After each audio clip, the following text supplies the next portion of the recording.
Bless your church with tongues of fire. Holy Spirit, move. Leave no trace of man's desire. Spirit, burn right through. Spirit, burn. Spirit, burn. Spirit, burn. Spirit, burn.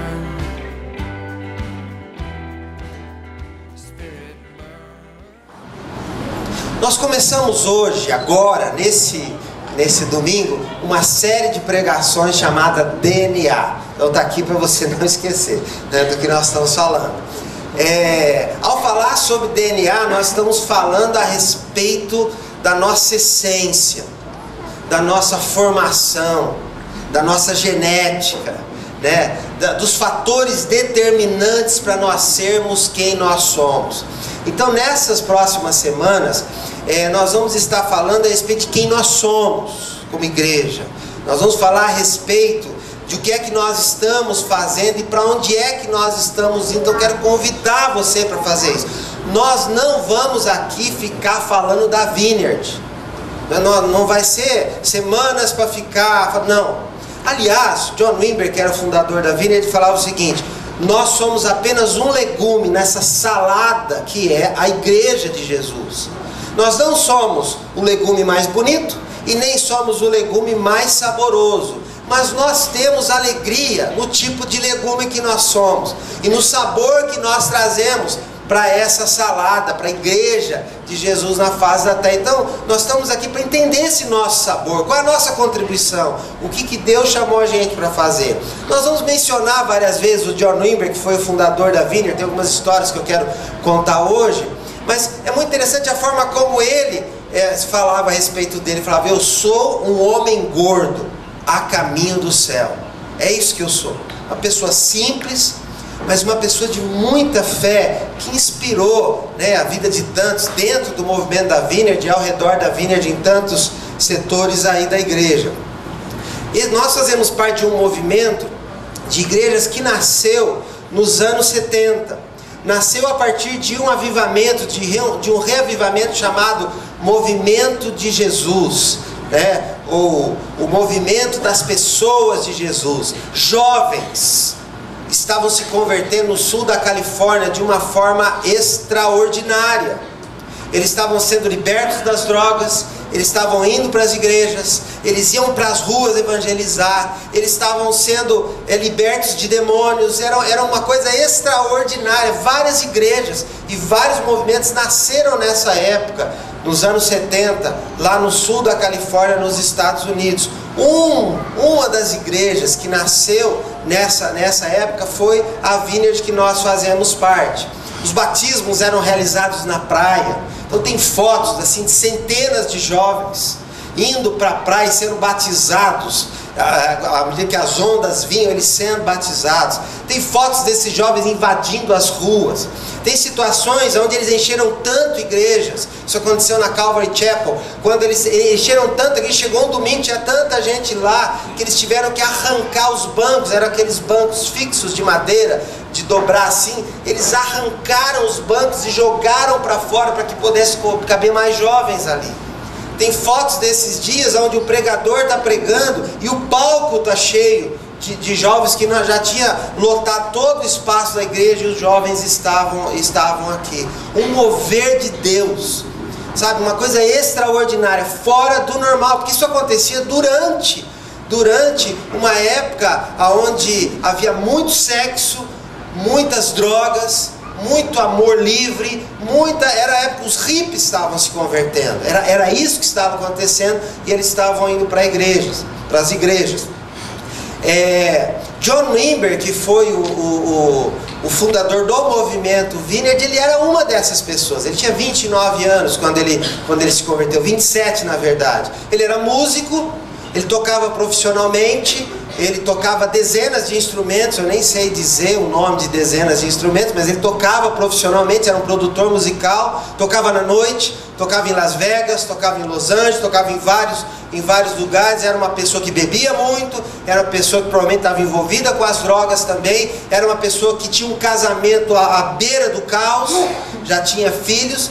E foi nessa época que ele se converteu. Ele se converteu numa época onde a carreira musical dele estava decolando. Ele produzia uma dupla de irmãos chamada Righteous Brothers.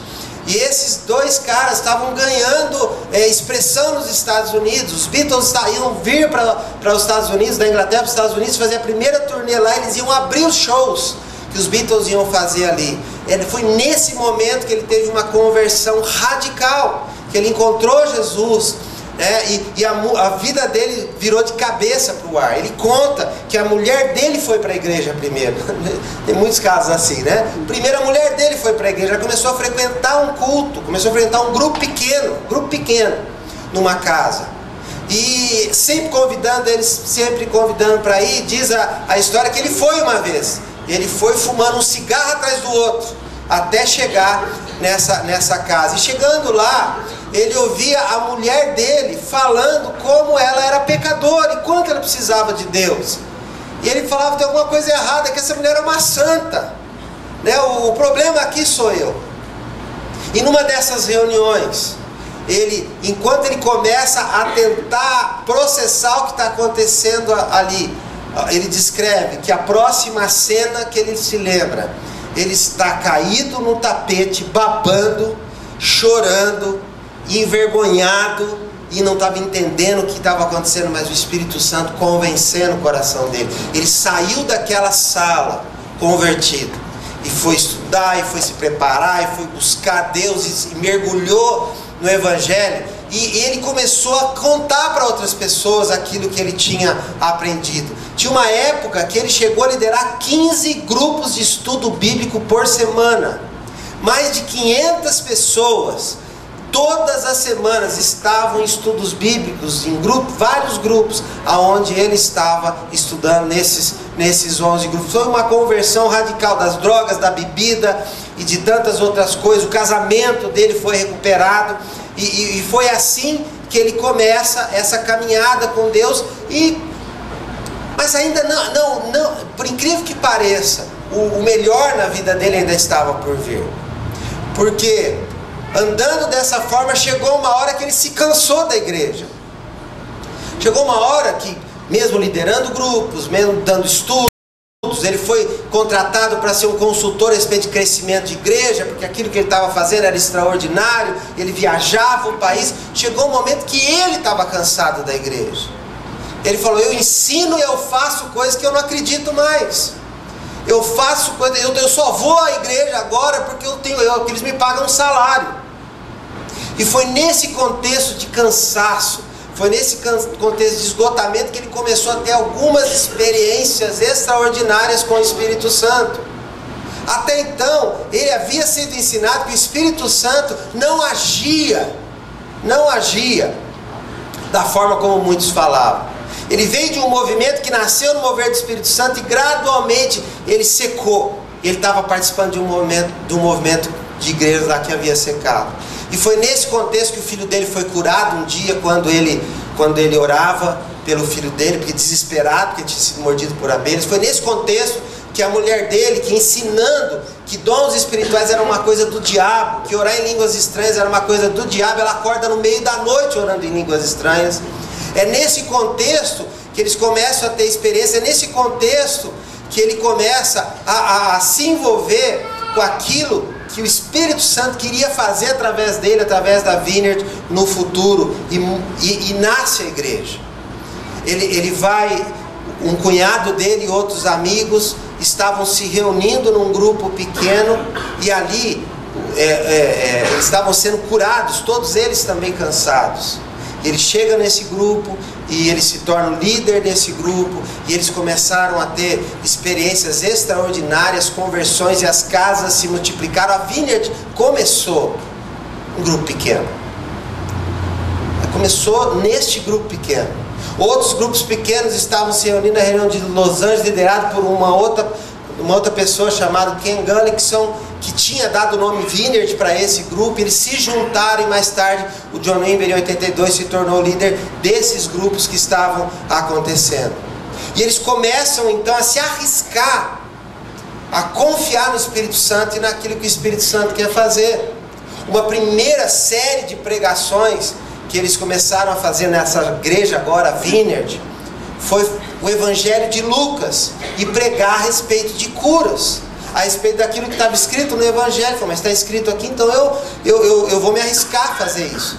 E eles pregaram semanas e semanas, isso foram para meses, e nada, absolutamente nada acontecia. As pessoas começaram a sair da igreja, as pessoas começaram a abandonar a igreja, por causa da expectativa que eles tinham de que o Espírito Santo fizesse as mesmas coisas que Jesus fazia, mas nada estava acontecendo.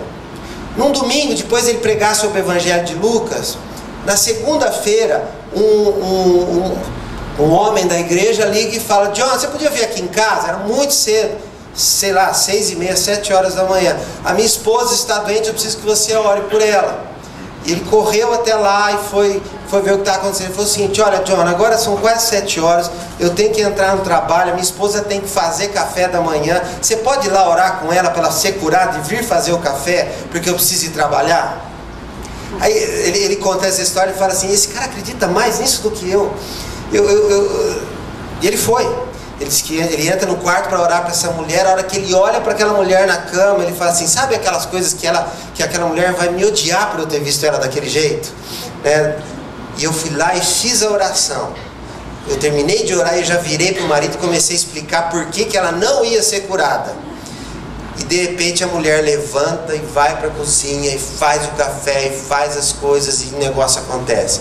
E ele vai para a rua, ele reage como se tudo fosse normal, mas na rua ele sai pulando e fala: nós conseguimos a primeira, nós conseguimos a primeira. E uma sucessão de episódios como esse começaram a acontecer dentro da igreja e fora da igreja. Então o movimento Vineyard nasceu desse jeito, nasceu de um avivamento, nasceu de algo que se tornou um esfriamento, de experiências com o Espírito Santo, de fé na palavra primeiro e não na experiência, e Deus fazendo coisas através disso. Teve um determinado, nesse período todo, ele dava aulas no seminário Fuller, foi convidado para ensinar a respeito dessas coisas, se tornou conhecido, e no Fuller ele conheceu a teologia do reino, que explicava todas essas coisas, se tornou a base da teologia da Vineyard, enfim. Mas aconteceu um episódio emblemático, né? Essa última história que eu queria contar, num Dia das Mães. Dia das Mães geralmente é aquele dia onde o programa é tão envolvido com as mães que você não espera que muitas outras coisas aconteçam, né? Mas num Dia das Mães, nessa igreja Vineyard que o John Wimber pastoreava, eles tinham um culto de manhã e um culto à noite. De manhã aconteceu o culto normalmente, e à noite teria um outro culto. Ele pegou e conheceu um jovem chamado Lonnie Frisbee. E esse jovem estava lá, uma pessoa tinha indicado ele para que ele pudesse pregar na igreja e tal. Ele normalmente não trazia aleatoriamente pessoas para pregar na igreja, mas naquele dia ele convidou esse jovem. Era um garoto, né, cabeludo, barbudo, né, vestido como hippie, mas em chamas por Jesus. Ele convidou. Naquela noite o menino foi lá para pregar. Teve o louvor, passou a palavra para ele, ele começou a pregar, e falando, e o John Wimber ouvindo aquilo, falou: não, tá tudo bem, eu acho que eu não errei, ele tá indo certo, bacana, olha, graças a Deus eu não fiz bobagem. No meio da pregação ele para e fala: o Espírito Santo está entristecido com aquilo que nós estamos fazendo com a igreja. Nós temos que pedir perdão pelo Espírito Santo por aquilo que nós estamos fazendo com a igreja dele. Para. John Wimber falou: nunca tinha pensado dessa forma. E agora? E esse rapaz, ele fala as seguintes palavras: vem Espírito Santo. Quando ele fala essa palavra, vem Espírito Santo, o Espírito Santo vem. E ele se derrama sobre aquele grupo de pessoas, a maioria deles jovens, E eles são cheios do Espírito Santo de uma forma que eles nunca tinham visto. Alguns gritam, outros choram, outros caem no chão e viram um rolo. E o John começa a olhar para aquelas coisas e fala: o que está acontecendo com a minha igreja? O que esse rapaz fez? Que história é essa de ver Espírito Santo? O que eu faço? Diz que formou um bolo de pessoas caídas umas em cima das outras assim na frente, e o microfone caiu embaixo. E teve um rapaz que caiu com a boca em cima do microfone. Ele gritava, e ele urrava, e ele estava tentando tirar as coisas, baixar o microfone, tirar da boca daquele cara, e aquilo lá foram horas. Teve pais que saíram carregando os seus filhos, revoltados com aquilo que estava acontecendo, e eles foram embora. Ele chega na casa dele, desesperado, porque ele nunca tinha visto algo daquele tipo, e ele vai ler a Bíblia, e procurar onde tem essa oração, vem Espírito Santo. Ele não encontra na Bíblia nenhuma vez a oração dessa forma, mas ele começa a encontrar várias vezes onde o Espírito Santo veio sobre a vida das pessoas. O que é isso? O que está acontecendo? O que é isso que nós vimos ontem? Na madrugada, toca o telefone, um pastor, um amigo dele do outro lado dos Estados Unidos, liga para ele e fala: John, eu estou ligando para você agora, desculpa o horário, mas eu queria dizer para você algo que Deus mandou te dizer. E é simplesmente isso. Aquilo que você está vendo é o Espírito Santo, é Deus agindo. E ele volta e começa a acolher, né? E dar espaço para aquilo que o Espírito Santo está fazendo. O fato é que em 40 anos, a partir dali, as igrejas Vineyard, elas se espalharam pelo mundo todo. Dali nasceram as músicas. Dali nasceram as músicas, se espalharam pelo mundo todo, que espalharam para todos os movimentos. Jovens saíram plantando igrejas nos Estados Unidos e em outros países, e as coisas começaram a se desdobrar, e se tornou uma rede de igrejas que tem com mais de 1.500 igrejas em 40 anos. Uma das coisas que aconteceu é que o John Wimber passa a ser chamado para fazer conferências a respeito da Vineyard em outros lugares. Então ele foi para a Inglaterra, ele foi para a África do Sul, ele foi para a Nova Zelândia, e nestes lugares, mais tarde, a Vineyard começou a se espalhar. Mas uma coisa interessante é que havia uma grande expectativa pela pessoa do John Wimber, por aquilo que ele ia ensinar. E ele sempre foi uma pessoa que se vestia de forma casual, né, usava umas camisas estampadas, lá igual o pessoal da Califórnia, bom humor, e sempre tirando a pressão de cima dele. Tinham pessoas que corriam dele e falavam assim: como que você faz? O que você come? Como é que você jejua para Deus te usar dessa forma? E para chocar as pessoas, ele fala assim: eu tomo uma Diet Coke antes do culto. E é capaz que o cara ia lá e tomasse da Diet Coke mesmo, né? Mas teve uma experiência uma vez na Inglaterra, onde ele está lá ensinando, né, para jovens e para a igreja anglicana, dos mais velhos inclusive. Foi nessa época que o curso Alfa nasceu, por exemplo, que nós usamos aqui no Brasil, que também foi muito influenciado pelos ensinos do John Wimber, que num determinado culto, depois do ensino sobre o reino de Deus, depois que está todo mundo esperando, e agora? O que vai acontecer? O que o Espírito Santo vai fazer? O tecladista vem para tocar a música do Espírito Santo, né? Aquela música que faz as pessoas tunar, né? no Espírito Santo. A hora que ele vai fazer, a hora que ele percebe que as pessoas estão sendo manipuladas pelo ambiente, o que ele faz é o seguinte: gente, vamos dar um intervalo? Aí todo mundo assusta, o tecladista assusta, e fala: vamos tomar um café? E eles saem do auditório e vão para a cafeteria tomar um café. E na cafeteria, enquanto as pessoas estão conversando, ele começa a orar e começa a ministrar pelas pessoas. E é ali que Deus toca e abençoa, sempre dizendo o seguinte: nós não somos chamados para o ambiente religioso, nós somos chamados para o mundo. Nós não somos chamados para experiências extraordinárias apenas dentro do templo. Nós somos chamados para ir lá fora, e que lá fora essas coisas aconteçam através de nós, através da igreja. Esse é o nosso chamado. Aqui no Brasil, a igreja Vineyard chegou mais ou menos no final dos anos 90. Nessa época, vários pastores aqui do Brasil, que tinham ido para os Estados Unidos, que tinham amigos e contatos, estavam em contato de alguma forma com a Vineyard. Nós aqui em Piratinga, nós conhecemos a Vineyard em 96. Em 96, eu e a Érica fomos para os Estados Unidos, e o Beto nos apresentou a Vineyard. e nós conhecemos. E quando nós voltamos, nós descobrimos que tinha outras pessoas aqui no Brasil que estavam em conexão também com a Vineyard, e foi daí que nós começamos a nos juntar.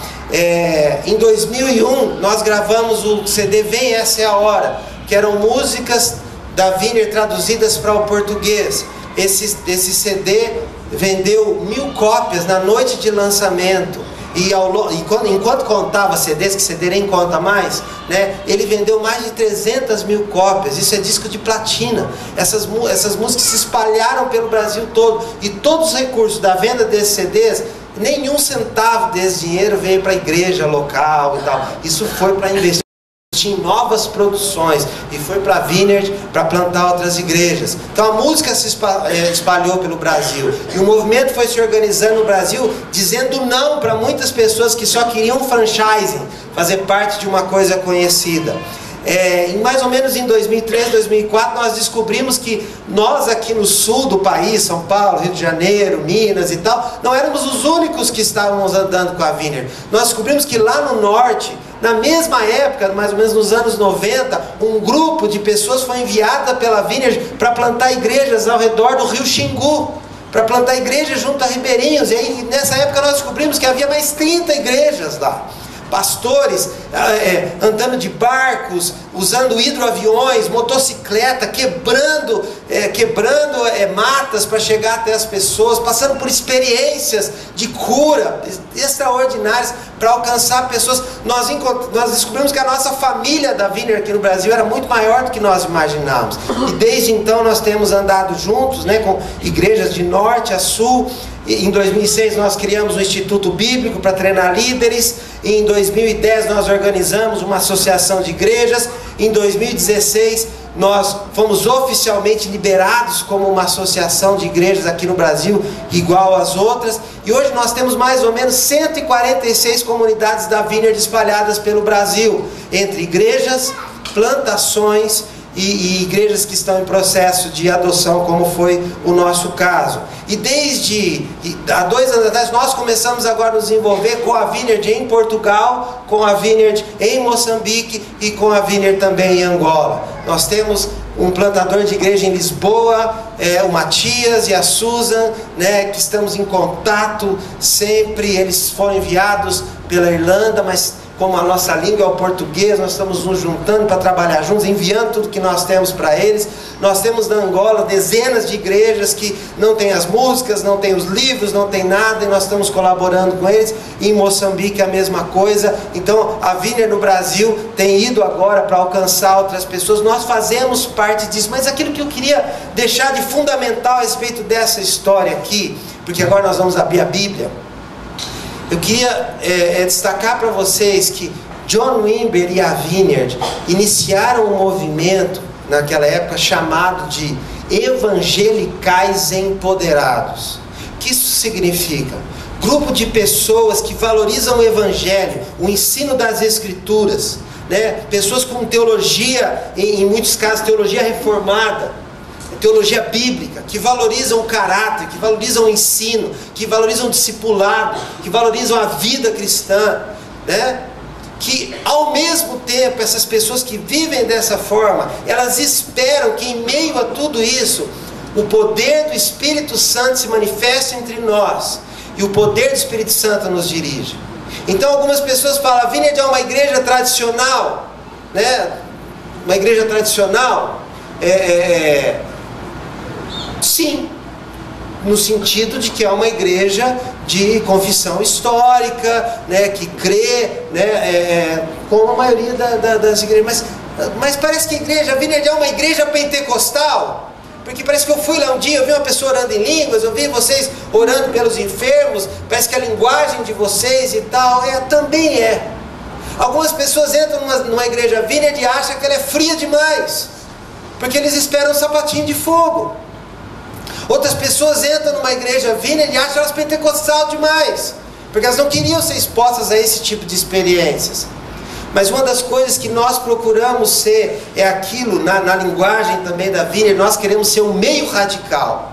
Nós queremos o melhor do mundo evangelical e o melhor do mundo pentecostal. Nós queremos juntar essas duas coisas. Nós queremos ser esse meio radical. Eu queria olhar para as Escrituras para mostrar isso para você. Abra sua Bíblia, por favor, em Mateus 28, 18 a 20. A primeira coisa que eu queria dizer para você é o seguinte: nós temos um chamado. Mateus 28, 18 a 20. Acho que eu preciso pegar minha Bíblia. Minha Bíblia na posição, por favor. É a grande comissão. As últimas palavras de Jesus do Evangelho. Atos 28, 18 até o 20. Está escrito assim. O que eu falei? É Mateus. Me desculpa, eu disse Atos. É que eu quero chegar em Atos logo, mas vamos começar em Mateus aqui. Mateus 28, 18 a 20. Então, antes de ler o texto, pensa o seguinte: Jesus está falando para os discípulos o que é que eles têm que fazer. Jesus viveu os 30 anos, 3 anos de ministério. Ele foi crucificado, ele ressuscitou e ele aparece aos discípulos. Essas são as últimas palavras de Jesus. O que é que Jesus queria que esses discípulos soubessem? O que Jesus queria que esses discípulos fizessem? Essas são as palavras. Jesus diz o seguinte para eles: foi-me dada toda a autoridade nos céus e na terra, portanto vão e façam discípulos de todas as nações, batizando-os em nome do Pai, do Filho e do Espírito Santo, ensinando-as a obedecer tudo o que eu lhes ordenei, e eu estarei sempre com vocês até o fim dos tempos. Palavra do Senhor. Graças a Deus. Os discípulos saíram dali com um chamado, com uma ordem. E eu queria dizer para você que a ordem para nós é a mesma. E a ordem aqui é o seguinte: tem gente que só ouve a parte do vão. Então tem gente muito interessada em viajar, em ir para todas as nações. Conheço muitos. Agora, o que está escrito aqui, a ordem central aqui é o seguinte: vocês aprenderam, ensinem para outros. Vocês aprenderam, ensinem para outros. O nosso chamado é fazer discípulos. Jesus fala: eu dei autoridade para vocês, para que vocês vão e façam outros discípulos. Vocês aprenderam comigo? Agora vão lá e ensinem para outros, para que eles façam as mesmas coisas. Agora, esse chamado para os discípulos é o mesmo chamado para mim e para você como igreja hoje. Então, o que é que eu tenho que fazer na igreja? Eu vou cantar, eu vou pregar, eu vou cuidar das crianças, eu vou liderar adolescentes, eu vou cuidar do som. O que eu vou fazer? O que todos nós somos chamados a fazer como igreja é fazer discípulos. O seu chamado é o seguinte: aprenda para que você possa ensinar. Aprenda para que você possa ensinar. Então tem dois defeitos que nós podemos ter. Nós não estarmos investindo em aprender. E aprender fazendo, aprender estudando, aprender se arriscando. E por outro lado, eu tenho pessoas que de uma forma intencional, eu estou ensinando eles a fazer as mesmas coisas que Jesus ensinou. Isso começa na nossa casa. Isso começa com os nossos filhos. Isso começa na nossa vizinhança. Isso começa no trabalho. Porque às vezes as pessoas falam: o dia que eu for para a África, aí eu vou fazer isso. Você não vai. Se você não faz aqui, se você não faz agora, você não vai fazer nunca. Porque agora, eu e você somos chamados a ensinar aquilo que nós já aprendemos. Mas eu não sei nada. Ensina o que você sabe. Ensina o que você aprendeu. Tem uma história famosa de um pastor nosso lá da Viner, lá no Xingu, do Clenildo. O Clenildo é um plantador de igrejas, um líder extraordinário lá no norte, né? Um pioneiro das igrejas lá no norte. Ele chegar num desses povoados lá para começar a pregar o evangelho, ele evangeliza essa pessoa, ele se converte, vai para a casa dele, depois chega para o cara e fala o seguinte: olha, agora você vai ensinar os outros. Ele fala: o cara acabou de converter, né? Ele fala assim: então é o seguinte, eu vou ensinar para você o evangelho de João, e aí você vai ensinar o evangelho de João pro pessoal. Eu volto daqui 15 dias. É tudo de barco.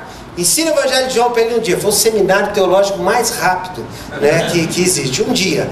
Aí ele pega o barco e vai embora e deixa o cara lá. Ele vai ensinar para as pessoas o Evangelho de João. Um mês depois, 15 dias depois, ele volta. Chega lá, o cara tinha ensinado tudo de João que ele tinha aprendido, e o número de pessoas tinha aumentado, e eles já tinham feito um puxado lá, porque as pessoas já estavam lá do lado de fora, e lá no texto falava que oravam dos enfermos sendo curados, e tinham pessoas que estavam sendo curadas, porque ele começou a ensinar aquilo que ele acabou de aprender. Um dos problemas da nossa cultura ocidental é que é o seguinte: nós queremos que outros façam as coisas, nós nunca achamos que nós sabemos o suficiente, ou muitas vezes nós não queremos nos arriscar.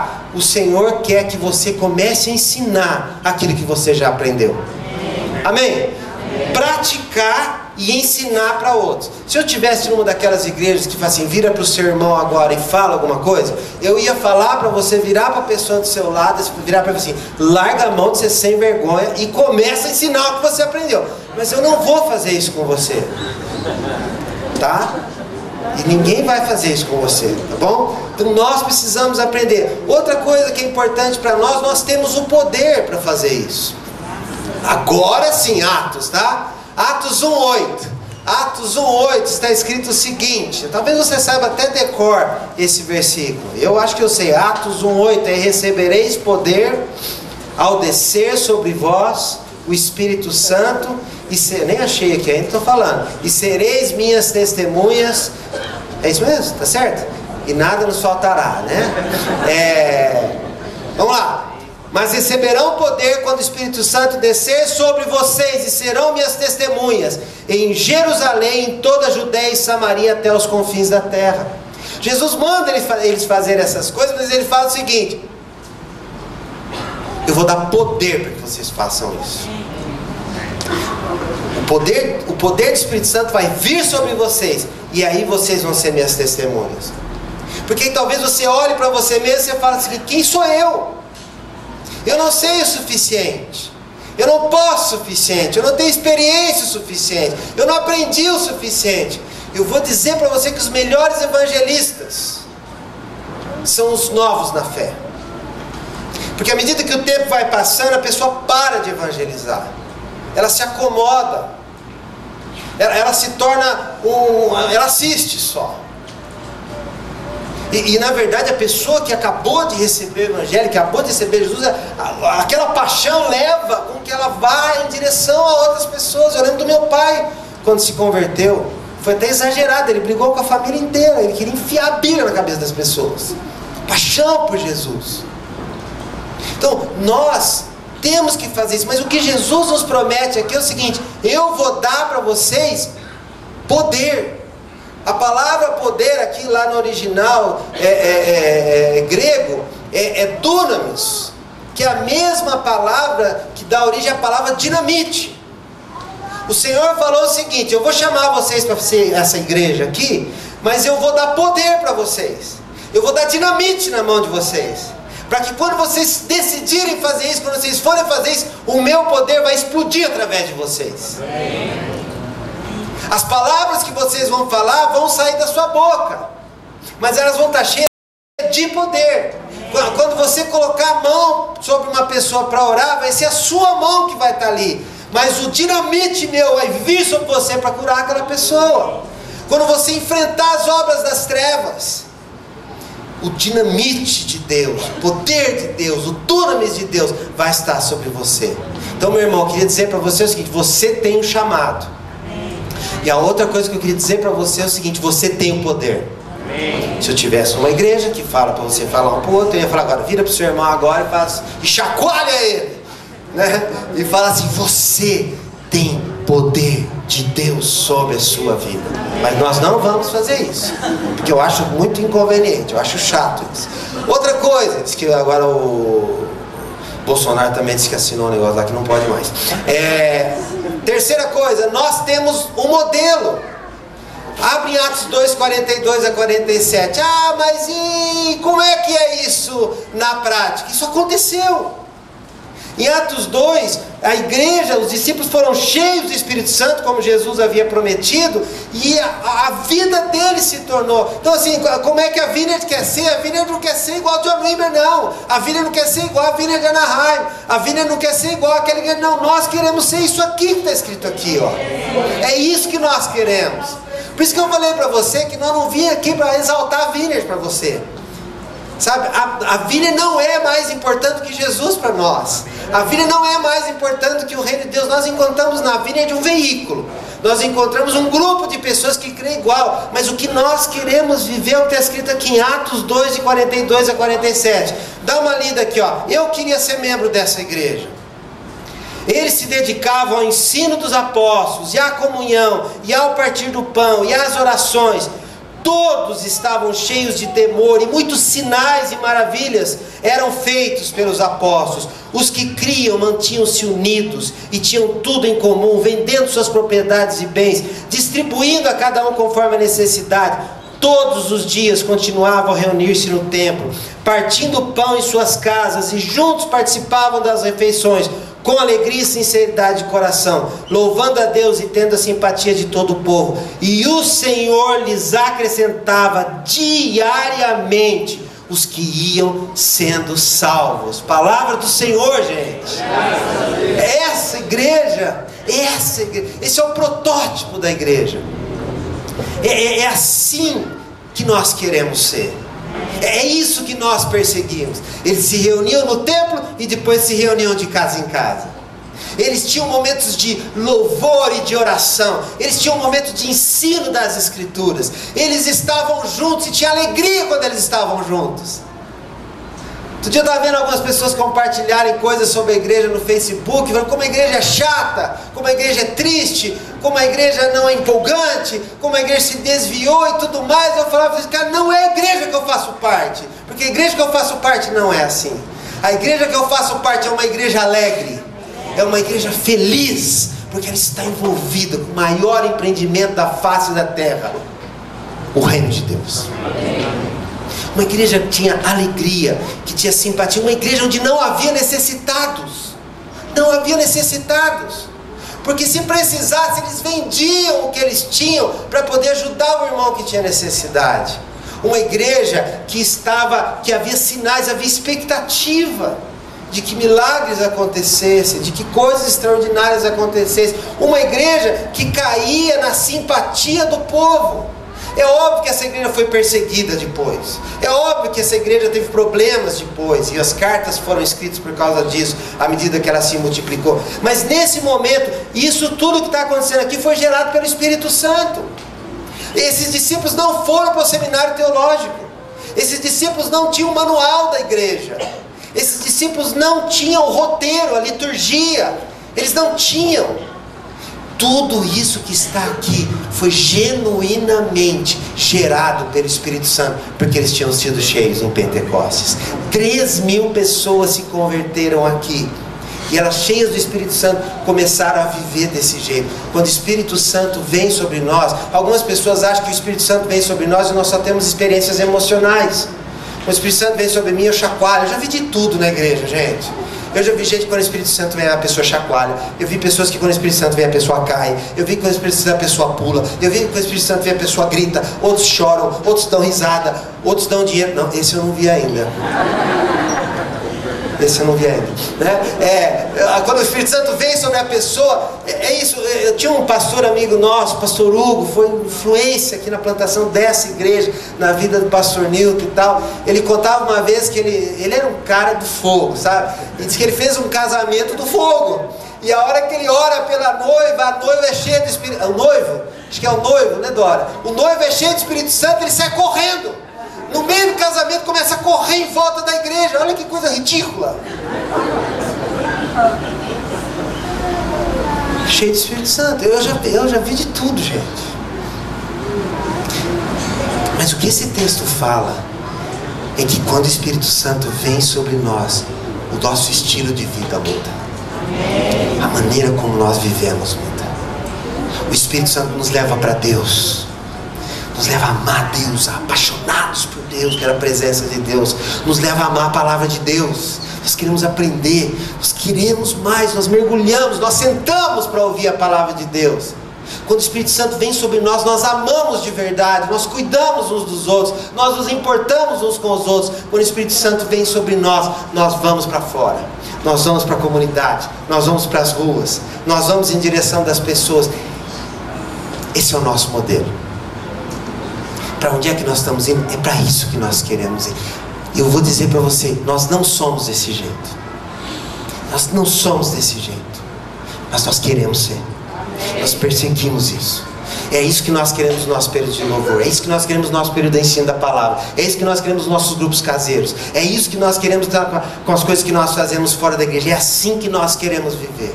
É dessa forma que nós queremos viver. Foi assim que nós somos chamados. E por último, gente, eu queria dizer para você que nós na Vineyard, nós temos um estilo.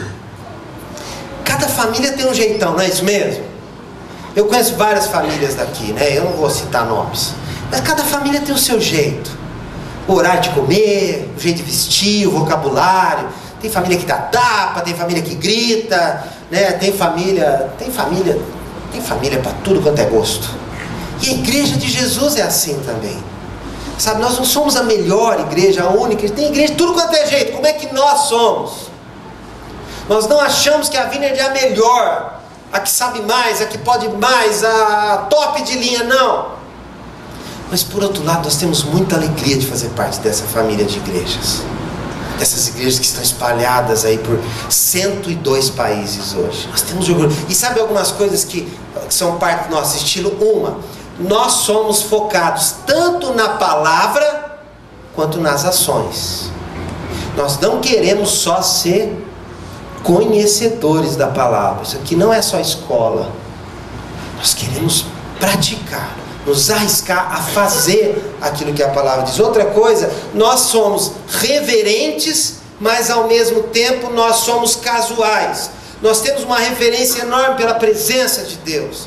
Nós temos uma reverência enorme pela palavra de Deus, pelo significado da igreja, pelo Jesus e pelo reino. Mas nós nos recusamos a sermos pessoas religiosas.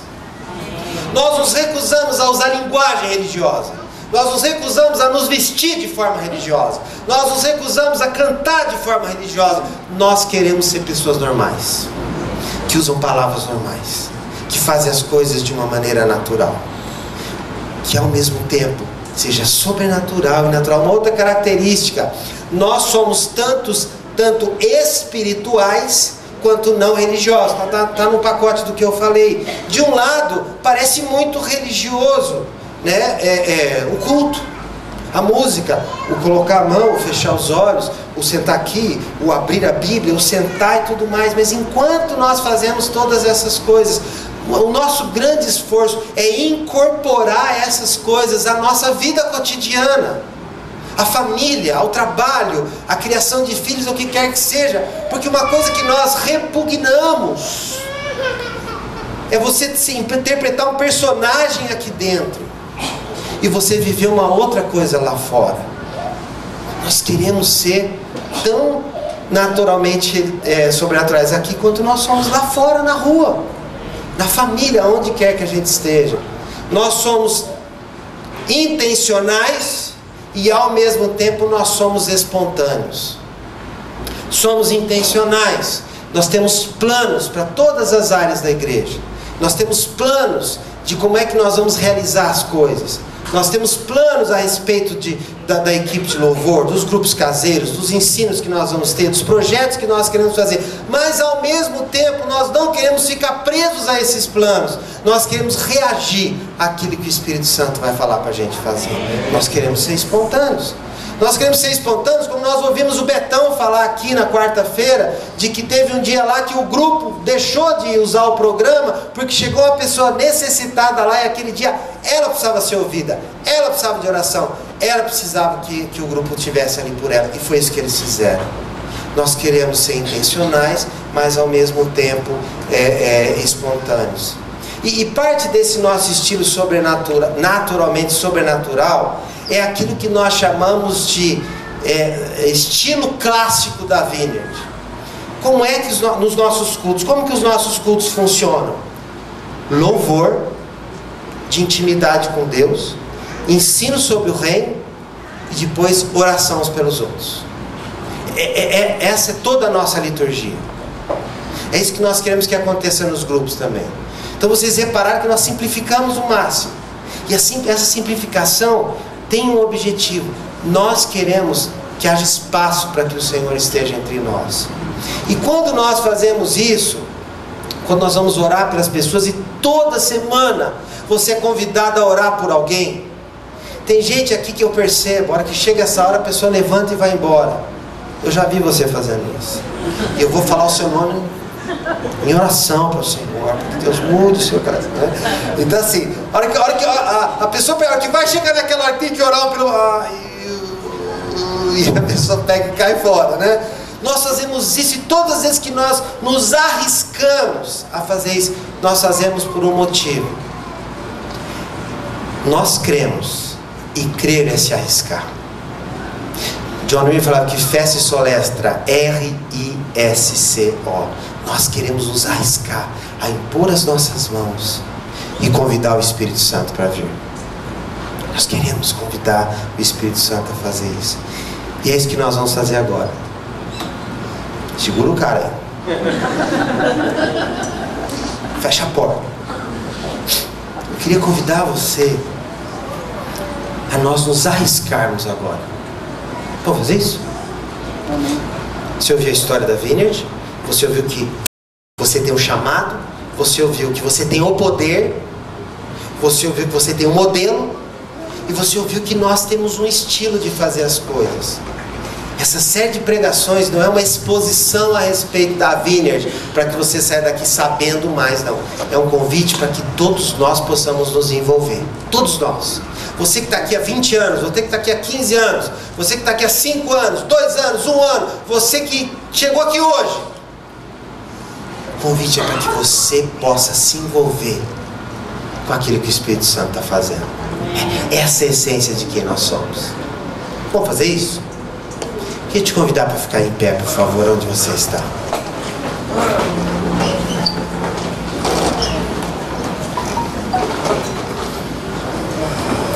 Aí o Gary Best, que é da Vineyard do Canadá, ensinou uma coisa que eu quero ensinar para vocês nessa hora, que é muito importante. Vamos lá, coloca os dois pés juntos, assim, um do lado do outro.